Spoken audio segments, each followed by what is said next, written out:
¿Ya? Por ejemplo, del periférico, cuando colocan, comienza a enrojecerse allí la vena, ¿qué es lo que hacen? Sacan el catéter, ¿sí o no? Es una infección física. Nadie dice, ah, el paciente tiene vasculitis. Flebitis, porque es una vena, y ya le dejan, o si es grave, dan antibióticos y ya está. ¿Sí o no? ¿Hacen más? No, no agarren, no le dan anticorticoides, porque ya les he dicho, ya cae del paraguas de vasculitis, porque es una infección, una inflamación de la pared del vaso, pero no tienen que pensar que vasculitis es sinónimo de autoinmune, no lo trabajen así, ¿ya? Obviamente, si hablamos de las enfermedades autoinmunes o vasculitis per se, como ustedes lo tienen en claro, son todas estas enfermedades, que es toda una lista de enfermedades, ¿ya? Que básicamente se puede dividir en qué vaso, al tamaño del vaso que afecta. Si es de grandes vasos, vasos medianos o vasos pequeños, que básicamente ahí es donde va a ser la mayoría de ellos, ¿no? Que puede ser por completo, se conoce como vasculitis o enfermedades por pausinmunes, ¿ya? No, creo que le ponen acá complejos inmunes pausiti, acá creo que está mal, acá sí un poquito el Robbins ha pecado. Y ya acá básicamente son enfermedades pausinmunes, es decir, donde no hay depósito de complejos inmunes, por eso se llama pausinmune, ¿ya? Depósito de complejos inmunes, ¿ya? O sea, ¿saben qué son los complejos inmunes? Claro, son grandes conglomerados de antígenos y anticuerpos. Esos son los complejos inmunes, ¿ya? Que pueden ser circulantes o formados in situ, ¿ya? Los circulantes, quizás de todas, el ejemplo clásico, lupus. El ejemplo clásico de enfermedad producida por complejos inmunes, lupus. De lupus sabe casi el resto de enfermedades, lo mismo. La fisiopatología está ahí lo mismo. Lo único que varía es cómo comienza, cuál es el factor de riesgo, el gen involucrado, la proteína involucrada. Pero después la historia es la misma. El daño de los órganos y la historia es la misma. Y entonces vamos a ahora. De los vasos pequeños, quizás hay que recordar los ANCA. ¿Qué son los ANCA? Anticuerpos contra el citoplasma del neutrófilo. Y como ustedes saben, existen dos, que de repente ya le van a enseñar de repente más cuando lleven a lo que es. Se lleva, creo que laboratorio, creo que le llaman su curso. Ya no. ¿No? ¿Cómo se llama? Diagnóstico laboratorio. Ahí está. Pues mi tiempo se llama laboratorio clínico. Ya está hablando. Por ejemplo, este curso, ustedes lo ven en un semestre. Este curso yo lo llevaba en un año. ¿Ya? O sea, 2 semestres. ¿Ya? Anatomía patológica 2, yo lo llevaba en 2 semestres. ¿Ya? Bueno, en ese tiempo, bueno, cuando mi pregrado sí era diferente. En ese momento la matrícula era anual. Y me matriculaba todo el año y tenía que llevar esta de carrera todo el año. Bueno, 2 semestres, no es todo el año, 2 semestres. ¿Ya? Por eso es que si ustedes ven que se está corriendo, es porque realmente están comprimiendo bastante. Realmente Patología 2 son un libro y un poco más del Robbins, ¿sí o no? Porque Patología 1 es medio libro y todavía están paseándose, porque básicamente cada capítulo es repetición del anterior y cosas así. Ya es por eso, ¿ya? Porque realmente Patología 2 debería llevarse en 2 semestres. Ya es mucha información para tan poco tiempo. Pero bueno, regresemos acá. CANCA, ¿por qué se llama C? Citoplasma. Entonces mire, C de citoplasma. ¿Y qué proteína está afectada? Proteína A3. ¿Y a qué tipo de vasculitis autoinmune? La granulomatosis con poliangeitis, más conocida como Wegener para los amigos. Pero no se olviden que este término se ha retirado. ¿Por qué? ¿Se acuerdan de la historia que les conté de Max Clara? Ya, la misma historia. ¿Ya? Por eso ya no se utiliza Wegener. ¿Ya? Granulomatosis con poliangeitis. Pero como es fácil más decir Wegener, Wegener. Ya. PANCA, P de perinuclear. ¿Qué anticuerpo contra qué parte del neutrófilo? La mieloperoxidasa. ¿Y con qué enfermedades? Poliangitis microscópica, el famoso PAM, o Churek-Strauss, cualquiera de las dos. Doctor, ¿cómo se ve, cómo se detecta esto? Esto se ve en microscopía por inmunofluorescencia, como vemos acá. Acá vemos, acá está el citoplasma del neutrófilo, y como ustedes ven acá que está marcado el núcleo, que es el patrón perinuclear. Así se observan ambos ANCAs. El ANCA C y el ANCA P. Entonces, vamos a hablar de cada una de las vasculitis, chicos. Para que sepan que sí más o menos me la sé de memoria, acá la clínica de cada. Ya, arteritis de células gigantes. ¿Qué cosa es?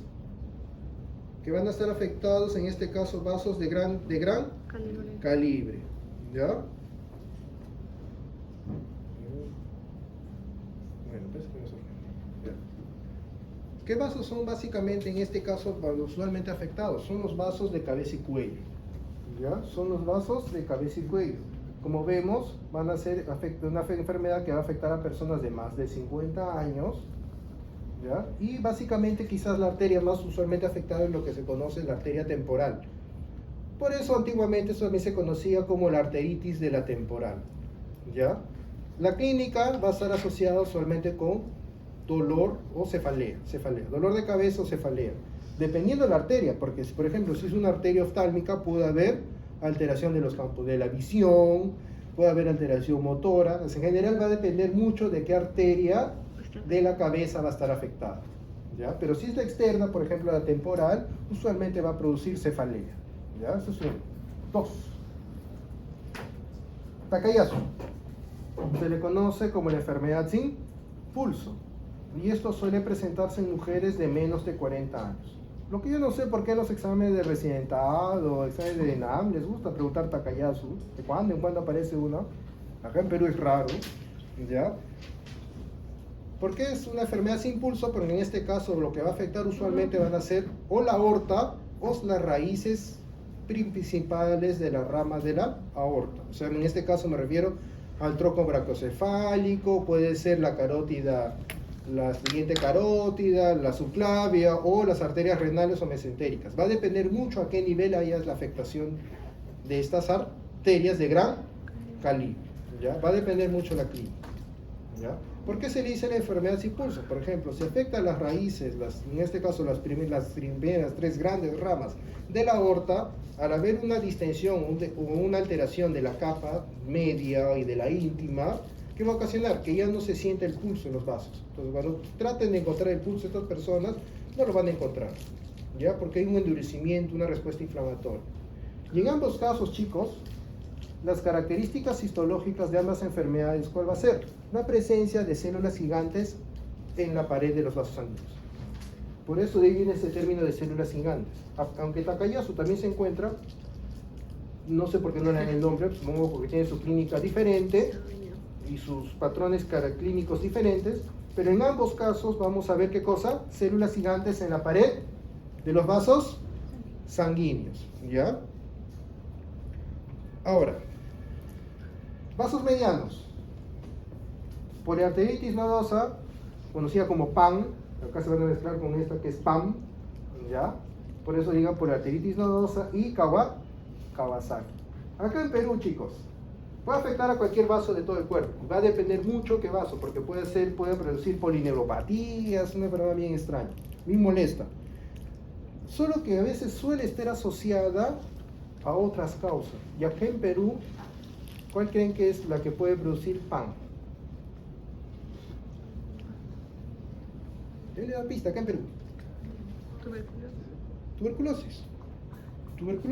Tuberculosis puede dar poliarteritis nodosa. Incluso el diagnóstico de poliarteritis nodosa puede preceder el diagnóstico de tuberculosis. Viene la paciente, le dice, PAN, poliarteritis nodosa, bacán, ¿no? Entonces agarran, vamos a hacer por si acaso TB, y comienzan a buscar tuberculosis en los sitios más raros y justo la encuentran. Trata la TB y desaparece la poliarteritis, ¿ya? TB puede producir poliarteritis nodosa, ¿ya? Es bien molesta, como les digo, ¿ya? Y puede preceder el diagnóstico de tuberculosis, ¿ya? Obviamente no van a pensar que todo paciente que tenga poliarteritis nodosa debe tener TB, ¿no?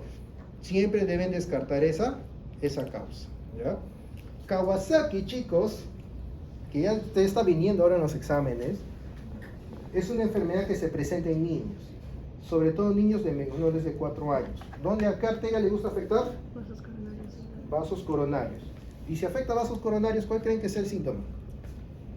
Angina y producir incluso infarto. Entonces, si ustedes ven un niño, de repente presenta una historia clínica, un niño que ha tenido infarto, ¿qué van a pensar? ¿Qué van a sospechar? ¿Aterosclerosis? No, obviamente, no en 4 años que iba a tener aterosclerosis. Van a pensar en otras cosas raras, dentro de ellas, Kawasaki.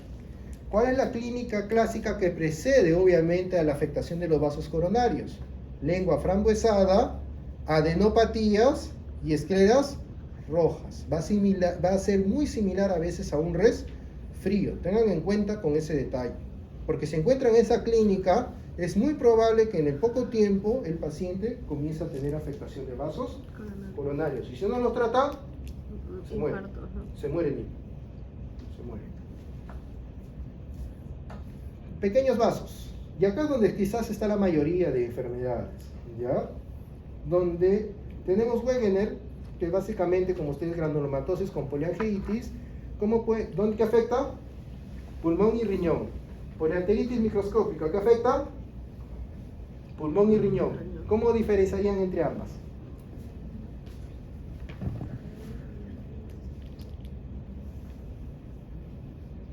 Una está asociada a asma y la otra no. ¿Ah? Por los ANCAs, chicos, por los ANCAs. Clínicamente, por laboratorio pueden diferenciar, porque ese ANCA va a ser para Wegener, mientras que este ANCA va a ser para la microscópica. ¿Ves? Ha sido la diapa anterior, ¿ah? Sí. Ya se olvidaron unas cuantas diapas. Es una principal diferencia. Ahora, PAM, por la artritis microscópica, suele gustarle más afectar riñón. Wegener le gusta afectar a ambos de la misma intensidad, tanto como pulmón y riñón, ¿ya? Quizás la diferencia histológica que van a encontrar acá en teoría, como su nombre indica, va a ser la presencia de granulomas. Pero les lamento decir que a pesar de esta enfermedad llamarse granulomatosis, en mi experiencia nunca he visto un riñón con granuloma teniendo el diagnóstico de granulomatosis de Wegener. Simplemente puede decir, vaya, una glomerulonefritis asociada a pausa inmune, asociada a ANCA. Veo que sea ANCA, sí puede ser Wegener, ¿no? Pero nunca he visto un granuloma. Nunca he visto un Wegener con granuloma. ¿Por qué? ¿Y por qué se llama así? Bueno, supongo que ya los patólogos viejos la habrán visto. ¿Yo? ¿Qué les puedo decir? Yo no he visto. ¿Eh? Ahora, no significa que no vaya. ¿Ya? Mi experiencia no significa que tiene que ser así con todos los patólogos. Pero al menos mi humildad, que en pocos años viendo riñón, nunca he visto un Wegener con un granuloma. Microscópica suele afectar más a riñón. Puede encontrarse daño de los pequeños vasos. Puede haber necrosis, me refiero en caso de necrosis fibrinoide en vasos sanguíneos, pero suele ser un daño más glomerular. Mientras que suele afectar más sí a los vasos de pequeño calibre, o sea, arteriolas. Churg-Strauss, a pesar que ustedes ven que afecta también pulmones, puede afectar riñón, pero la diferencia que ustedes van a tener en este caso, porque ambos son granulomatosis, va a ser que acá va a haber una gran presencia de eosinófilos. Y otra cosa que va a ser interesante, que estos pacientes clínicamente se van a comportar como si tuviera asma. ¿Ya? Justamente lleven ese nombre. ¿Cuál es el nombre completo de esta enfermedad? Granulomatosis con poliangitis eosinofílica. ¿Ya? Churg-Strauss o granulomatosis con poliangitis eosinofílica. Entonces, ¿qué vamos a ver en estas biopsias en teoría? Una gran presencia de eosinófilos en la sangre que va a haber, eosinofilia, y clínicamente se puede comprobar incluso como un asma que después en el tiempo comienza a empeorar y después puede entrar insuficiencia respiratoria. Ustedes comienzan a encontrar que comienza a haber hemorragia alveolar. ¿Y por qué podría ser? Churg-Strauss. Vasculitis leucocitoclástica, chicos, básicamente la afectación ya de los capilares sanguíneos. Clínicamente se conoce como la púrpura palpable. ¿Saben qué es la púrpura? ¿Ya? Petequias son manchitas producidas por ruptura de vasos. ¿Ya? ¿Y por qué se llama palpable? Porque cuando ustedes pasan la mano de manera superficial van a sentir como elevaciones, placas o pápulas, como le quieran decir, dependiendo del tamaño. De ahí viene el término de púrpura palpable. Pero el diagnóstico de esta enfermedad, o sea, que si el patólogo le dice vasculitis leucocitoclástica, realmente no les ha dicho nada. ¿Ya? O sea, le he dicho, bueno, está en relación con tu clínica, pero realmente tienes que descubrir qué cosa está produciendo esa enfermedad. ¿Ya? Entonces, esto es lo que les mencioné como la arteritis de la temporal. En este caso, de células gigantes. Igual, los mismos hallazgos histológicos que vemos en esta enfermedad también se observa en Takayasu. ¿Cuáles son? La presencia de granulomas con células gigantes. Si ustedes dan cuenta, miren, fibras elásticas, ven cómo hay destrucción incluso de la capa íntima de la elástica, y esta es de la elástica interna, disculpen, ¿ven? Y aquí está la presencia de este granuloma. ¿Ya? Aquí está el granuloma. Este granuloma lo que ocasiona justamente es el debilitamiento. Para el diagnóstico de esta enfermedad, en menos de las células gigantes, sí se tiene que hacer biopsia, ¿ya? Pero hay que saber hay que saber tomar la biopsia. Porque, señor doctor, ¿la afectación es continua en el vaso? No, es discontinua. Puede afectarse así como un rosario. Se afecta una zona, ¿sí? Normal, otra zona, normal, otra zona. Y si ustedes toman la biopsia de la zona normal, ¿qué les voy a decir? Que no tiene nada. Entonces, ¿significa que no tiene arteritis de células gigantes? No, significa que quien le tomó la muestra le tomó mal, por si acaso. ¿Ya? El patólogo no le ve meter datos que no ve. ¿Ya? Usted puede decir, pacientes, la clínica sí está del libro. ¿Mala biopsia? ¿Qué les voy a decir como patólogo? Nada, no hay nada. Vasos sanguíneos sin alteración microscópica significativa. Pero doctor, está el vaso, le duele. Sí, pero no da nada. ¿Qué te voy a decir? Entonces, tengan cuidado con ese detalle, ¿ya? Es una afectación por tipo arrosariado, ¿ya? No es constante. De Takayasu, entonces, como ustedes ven, miren acá, ¿ven? Hay estenosis del lumen de este vaso sanguíneo, que en este caso es el tronco brachiocefálico, también se conoce como la arteria innominada. ¿Ya? Es otro nombre más raro que van a encontrar, ¿ya? Innominado sin nombre, o tronco brachiocefálico.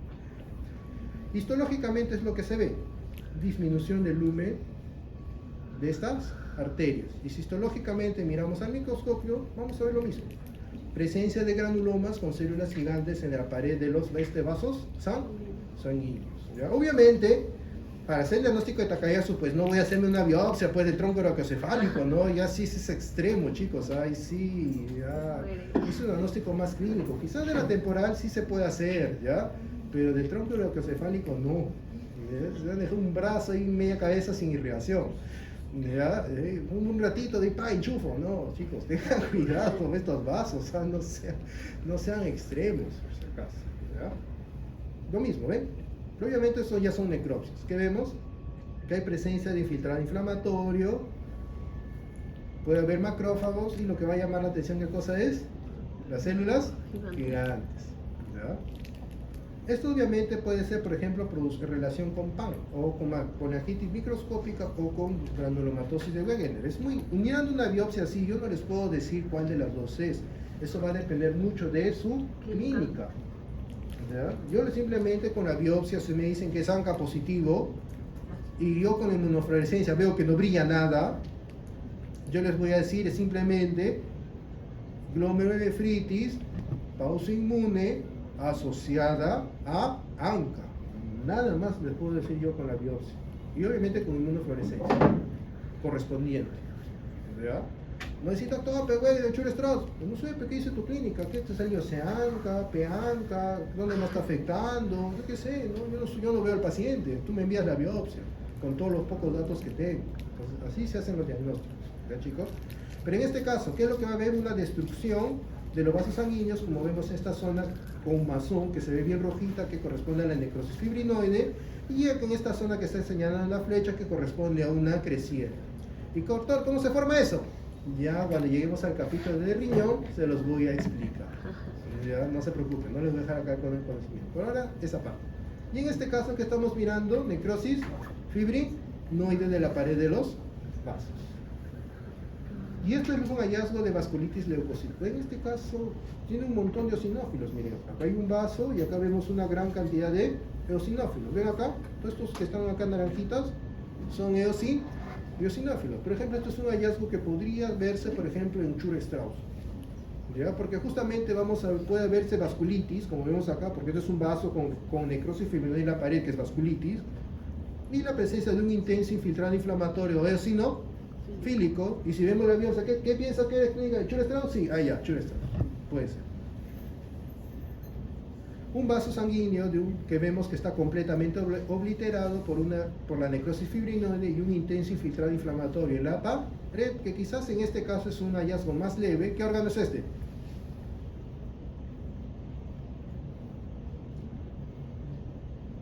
¿No? Están dudando. ¿Qué órgano es? Piel. ¿Ah? Sin miedo, chicos, ¿qué órgano? ¿Piel? Piel. ¿De dónde? Sí se puede saber. Yo les diría que los dermatopatólogos cuando miran piel de dónde, dicen, piel de tanto. Ah, sí. Sí se puede saber de dónde viene la piel, por los folículos pilosos, se utilizan otros trucos. Por esto puede ser, por ejemplo, de brazo, de abdomen, porque es bien delgadita la epidermis. ¿Ya? Son así. ¿Qué, doctor, se puede saber? Sí se puede saber. Ya, obviamente no les voy a pedir, doctor, dígame qué órgano, qué piel de dónde es, ¿no? Ya piel también. Me da un ataque. Ya, eso es para el dermatopatólogo. ¿Ya los estoy asustando ya? Sí, doctor. ¿Ya no tienes especialidades? Siempre, cada año siempre los voy asustando de todas las No, especialidades. doctor. Usted no se animar. No, los debo animar más bien a ser patólogos. Pero les estoy animando a ser patólogos. Mira todo el conocimiento que tienen que saber. Así, con todo ese conocimiento va a una reunión clínica y barre con todo el mundo. ¿Ven? Eso es lo bonito de la patología. Ya. Entonces, ¿qué observamos acá? Que hay una inflamación de los vasos capilares. Esto es lo que son hallazgos histológicos de lo que se conoce como vasculitis leucocitoplástica. Ya, básicamente el patólogo le van a enviar a ustedes al patólogo y le van a decir eso. ¿Qué cosa hay? Hay en este caso inflamatorio perivascular con presencia de polvo nuclear alrededor de los vasos capilares. En este caso son hallazgos que podrían estar en relación con vasculitis leucocitoclástica. Listo, chicos, 5 minutos de descanso.